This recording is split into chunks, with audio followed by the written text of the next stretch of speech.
What's up, guys? Welcome back to my YouTube channel. So although this video is not like a vlog of me in Europe, I thought I'd just kind of explain my Eurotrip and the trip that I kind of took around the world when I went to Europe. So I have a rolling screen going on of just the different pictures or like different things and stuff like that from my trip, so you can see it, so you can see why the video is going on.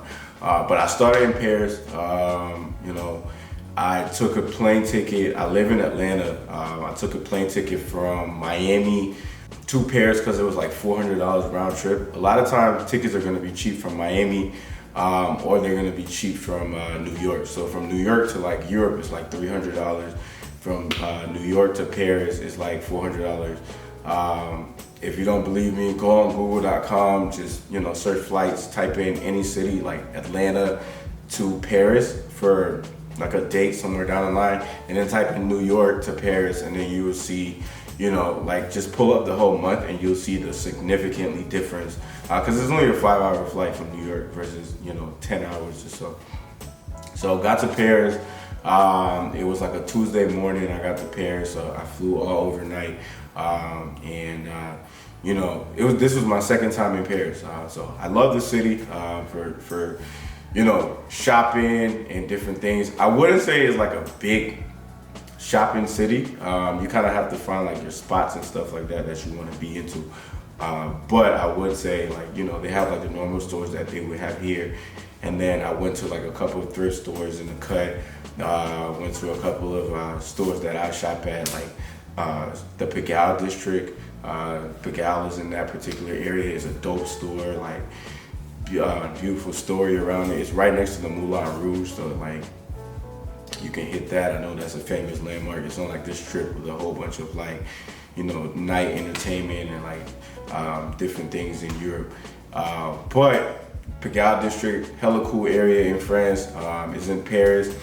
They go by arrondissement. That's what the and I'm probably pronouncing this really wrong because it's a French word, but that's what the cities are called. So when you get there, I went to the arrondissement. I don't remember the exact number, but I went to the Pigalle district, strolled by some stores, had some good food. I wouldn't say Paris is like the cleanest city. It's like any major city in the world where it's like, it's really like a street. Like the fashion is really dope. Everybody's wearing, European designers pretty much. What I like about the people is like, most people there are gonna be bilingual. Like all of Europe, although French is the major spoken language there, everybody spoke like perfect English, which was cool to get around because, it was important because I couldn't speak French that well. I have like a little bit, I could say bonjour, ça va, I can say au revoir, I can say, I can ask for like little things, food and, TV, little things. The TV there was cool, everything was in French, but French television was really different. And then what else? The food, I didn't really like the food both times I went to Paris, as far as like eating French food, just because the portions were really small. But I found a great African restaurant in Paris that I went to, and chopped it up, watched the World Cup. It was a good experience. It was more of my vibe culturally, just because that's the type of food I eat. The wine, the settings of the restaurants was really cool. The wine is good. Of course you can have it at every meal. For some reason, I feel like the locals, when they detected that I was, I had like an American accent, when I asked them, hey, what's a good restaurant to eat, they pointed me 10 times out of 10 to like a burger and fries place. And I was looking for like, gourmet French food or some type of thing. I tried escargots while I was there. It was pretty cool. The wine was good. The Eiffel Tower, like most people go to Paris, go see the Eiffel Tower. I went to the Louvre. Eiffel Tower was pretty cool. It did seem like a really old sculpture, which it is, but the beauty of it comes from like the history. So I understand that particular part. It lights up at night, so you can see the Eiffel Tower at night. There's a place in front of the Eiffel Tower where everybody takes pictures. But if you go there for the first time, just bring like a picnic basket and bring some wine. It's really dope. I feel like people are usually like surrounding the areas and things like that. And it's pretty cool to go see. So I went there. I went to the Louvre. Of course, everybody wants to see the Mona Lisa. I've heard stories online that it takes 4 or 5 hours. Both times I went to Paris, I went to the Louvre, and it only took me like 30 minutes to get down to the Mona Lisa. Now, it's a giant museum. There's a lot to see. But, of course, the Mona Lisa is the most important picture that everybody wants to go see. It's like this tiny. But, I mean, if you understand the history of the art, how it's stolen, brought back, it's really secretive. Her eyes follows you from every room. And, you know, the type of time period that is, they didn't have the type of, you know, materials they have nowadays to do like oil paintings and stuff like that. So I felt like, you know, that was the beauty of it. Yeah, like I said, the Louvre had tons of pictures. I went to the Arc de Triomphe. That was cool just to kind of see that memorial. I didn't get to go to the Palace de Versailles or the Notre Dame. I went to the Lock Bridge. Lock Bridge was cool. It was on a river. The boat rides, the river that is on the boat rides doesn't look that clean, so I didn't do it. But I did see people doing it. But all in all, Paris was a great experience. I would say it's not what I expected it to be. I expected it to have like an aura to it. Both times I went, people were protesting, although for great reasons. But it was a protest and it was massive traffic. You know, you see soldiers everywhere.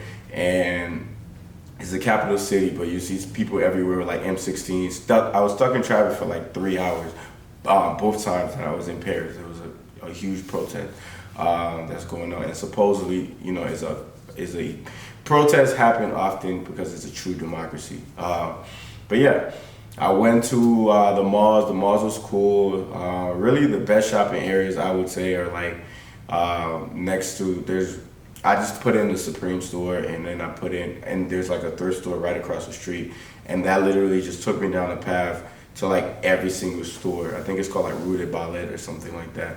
Champs-Élysées was cool. It's a large shopping district. It's like Fifth Ave in New York, or Michigan Ave in Chicago. It's really like just a long strip of malls. You find your Nike store, Old Navy store, a couple of French stores. If you want some good cologne, or fragrance, is really, really like you find like, you know, the French has like the best fragrance, so you find like the stores that specifically made that you can't get over here, which is America, so you can find things like that there.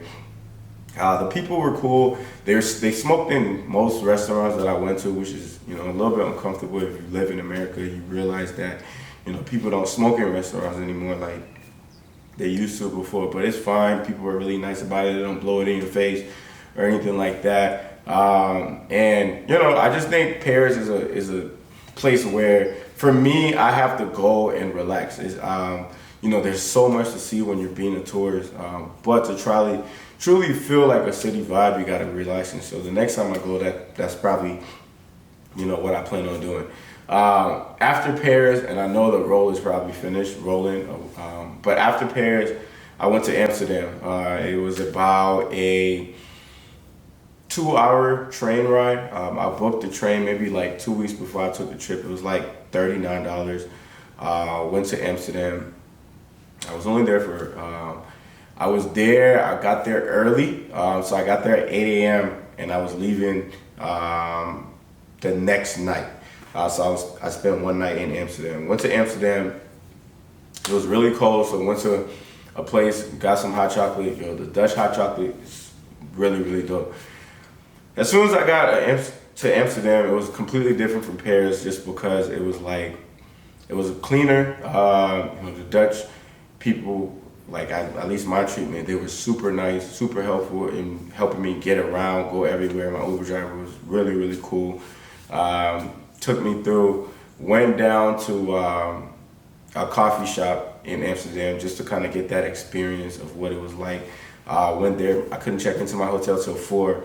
So I probably spent like all day interacting. I ate breakfast there, I ate lunch there. But it was really, really cool, chill. People were super conversational, really, really nice. Then I decided I was going to go to back to my hotel. So I went back to my hotel, chilled, checked in and everything like that. Decided why not, because I'm in Amsterdam, let's go hit the nightlife. So went to the nightlife, went past the red light district. It's monuments that you have to experience. So I went there to just kind of see what it was. Just women in windows and things like that. It's interesting. It looks like a bunch of like college kids and stuff like that out there from different parts of the world, you know, just having fun and things like that. But left there, went back to the hotel, slept. I didn't get to go out just because I was worn out.